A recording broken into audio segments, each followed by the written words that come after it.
Welcome back, friends. If you are new to my channel, my name is Amy. I am a Canva coach and a certified community trainer. And today we're going to be creating some letter fabric patches, some fake letter fabric patches in Canva. And we're going to try to get it as close as possible to fabric. So I'm going to start off this design by going to Elements and searching for items like stitched letters. And we can go in and say, see all. Now, what I want to do is I want to spell the word baby. So I'm looking for a B, an A, another B, and a Y. So I'm just going to come up here and just say stitch letters and to show me a B. So I'll grab that one for the first B.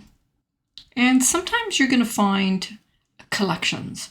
So if we go into see all, we'll notice a whole bunch of other letters kind of in the same design style. I'm going to go back and I'm going to search now for fabric letters to see what we get. And again, I'm searching for another B.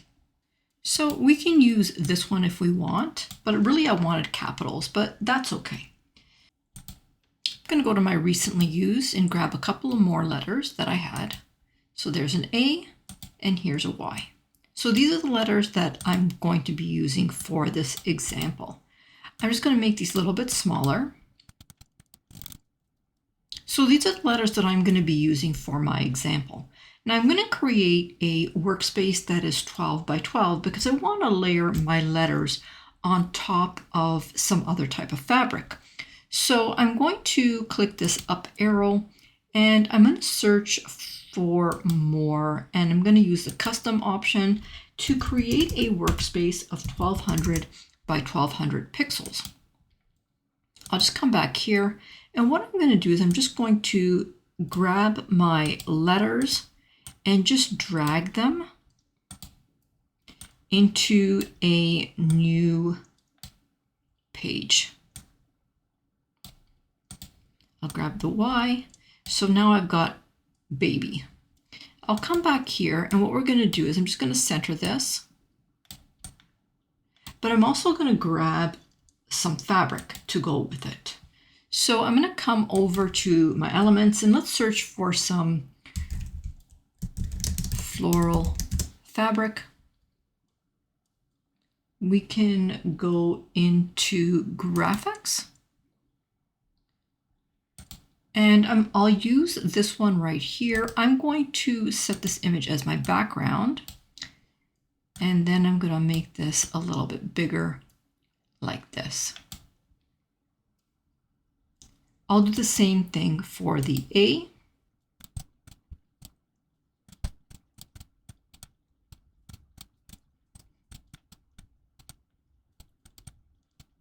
Now you want to leave enough room around the letter so that you can cut out around it. So I'm just going to make this a little bit smaller, and I'll leave that like that. And I'll do the same thing with the B. I think I made them too large, so we're just going to make them a little bit smaller. Now what we're going to do is we're going to download these. So I'm going to download 2, 3, 4, and 5. So I'll come to share, download, and I'm going to download from page 2 to 5 because I don't need page 1. So I'll say done, and that is going to download into a zip folder. So you'll go to your downloads folder, you're going to unzip that folder, and then you're going to bring those images back into Canva. So I'm just going to go to my folders. So here it is right here. I'm going to extract all. And here it is right here. And here are the images. I'm going to grab them all, and I'm just going to drag them back into my Canva. They are uploading right now. And once they're done, I'm going to put them on my workspace. So I'll come back to page 1. So there is A. There There's B. There's the other B. And there's the Y. So I'll just put those over here for now while we proceed to the next step. So what we're going to do now is we're going to go and we're going to search for an app called Choppy Crop. So I'll go down to the app section, and in the search bar, I'm going to search for Choppy Crop. So this is what it looks like right here, Choppy Crop. There's also one called Shape Cropper. But I'm going to use Choppy Crop first, and then I'll use the Shape Cropper. So I'm going to open that up. And what I want to do is I want to we can use the polygonal or the freehand. I'll use both so you can see what they both look like. So we're going to use the polygonal first, and I'm going to choose the A. We're going to start with the A, and I'll say start cropping. And so basically what we'll do is we'll just click.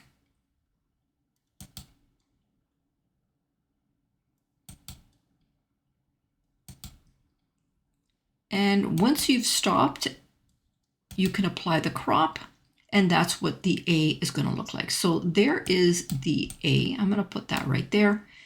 Here's the B. For the B, I'm going to use the freehand option, and I'll say start cropping. Now this might get a little tricky depending on how steady your hands are, but I'm going to go ahead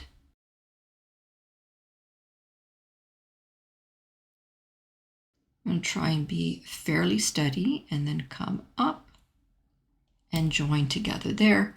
I'm going to apply that crop, and that's what that's going to look like. So I've got B and I've got A there.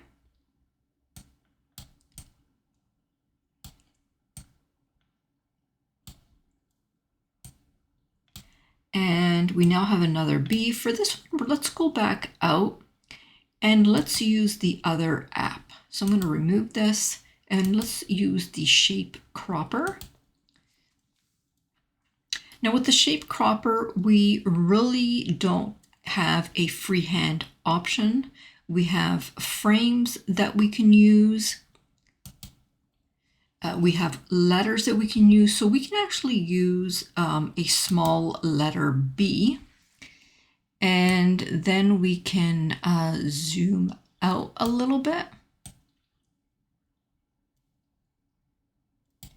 Like that. So it really does depend on which one you prefer. So I'm going to add that to my design so that you can take a look at it. I'm going to get rid of this one. So that's what that would look like right there. And let's do the Y as well. So for this one, I'm going to come back, and why don't we use this shape right here, and I'll say add to design.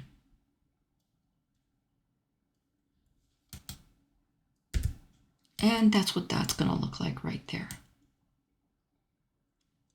So that's pretty much it, guys. Basically, you're looking for fabric letters.